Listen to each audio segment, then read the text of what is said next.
Almost out of nowhere, Senator Lindsey Graham of South Carolina has introduced a bill, a proposed federal law at the national level that would outlaw abortion after 15 weeks. Now, Lindsey Graham appears to be kind of moving on two fronts. He seems to be saying, well, we have the momentum with us. Supreme Court has overruled Roe. Things are moving in our direction. Yes, the Supreme Court has sent the abortion decision back to the states, but why don't I up the ante by proposing a federal law? I mean, let's remember the federal law would apply nationwide. And Lindsey Graham did make a very interesting observation in introducing the bill. He said that he's discovered that it is now routine for doctors who perform abortions to offer pain-killing drugs to the fetus. And so Lindsey Graham, in a very cunning way, goes, wait a minute, you're offering pain-killing drugs. Doesn't that actually mean that at 15 weeks the unborn child feels pain? Why else would you administer pain-killing drugs? So what he is getting at is new research that's, by the way, for many, many years, even decades, the left would say, like, oh, it's ridiculous. The unborn have no sense of real developed consciousness. They can't feel anything. This idea that they feel pain is... I remember going back to Reagan. Reagan at one point... Do you remember this, honey? Reagan at one point suggested the fetus feels pain, and there was a kind of roar of derision and horror and ridicule at the time. Well, evidently, again, from the actions of the abortionists, you see that it seems to be true. But the point I want to make is it seems to me this is a very bad political strategy by Lindsey Graham. Again, I don't dissent at all on the substance. I don't dissent from the idea that we want to be consistent about abortion. Either the unborn are human beings with rights, yes or no. If they are, then it doesn't really make sense to say, well, all right, let each state make up their mind as to whether they want to provide these humans with rights. But nevertheless, we have just on the heels of this massive Supreme Court decision. Let's remember Roe versus Wade has been the law of the land. In fact, supposedly enshrined in the Constitution. Can't find it anywhere, but nevertheless, a series of courts kind of found it there through a kind of close, weird type of reading of the Constitution. So this was intact for almost half a century, 40 years really.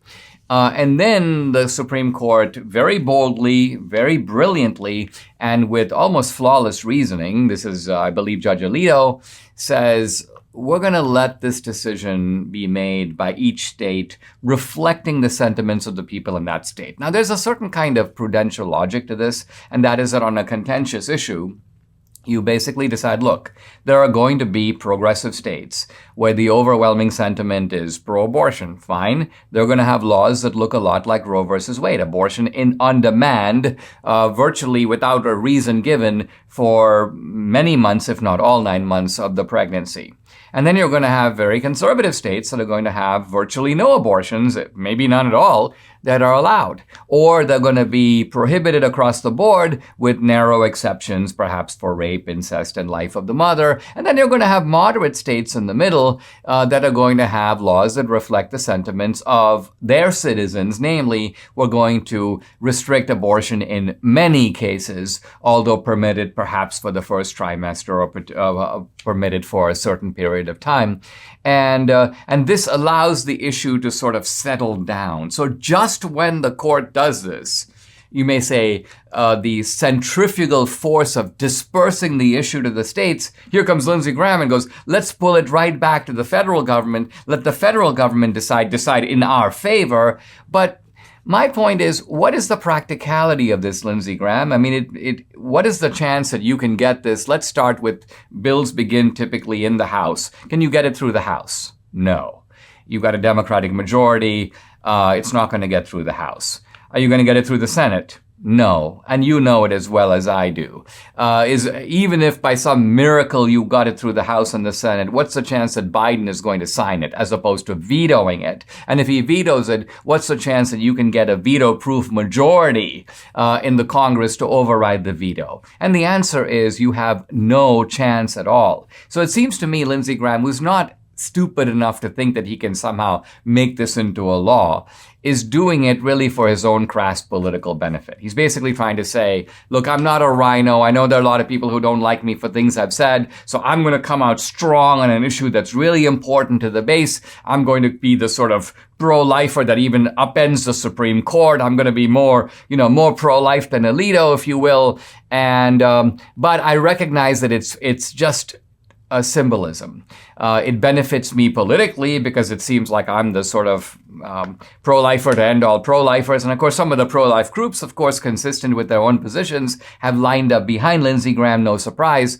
But it seems to be not only is the tactic very foolish, but the timing is very inappropriate. Look, here's an article. This is CNN. Graham's 15-week abortion ban complicates Republican midterm messaging. Here's 538, the website. Lindsey Graham's abortion ban is dividing GOP Senate candidates in swing states. Why? Why are we doing this? We're going into the midterms. Why do we want Senate candidates for the GOP in swing states? Some of them to side with Lindsey Graham, some of them against. The left gets an issue that they can use. They're trying to motivate their base on the abortion issue. So this is just sheer foolishness from Lindsey Graham. But I think it's more than foolishness. There's an element here of crass opportunism that I find very distasteful.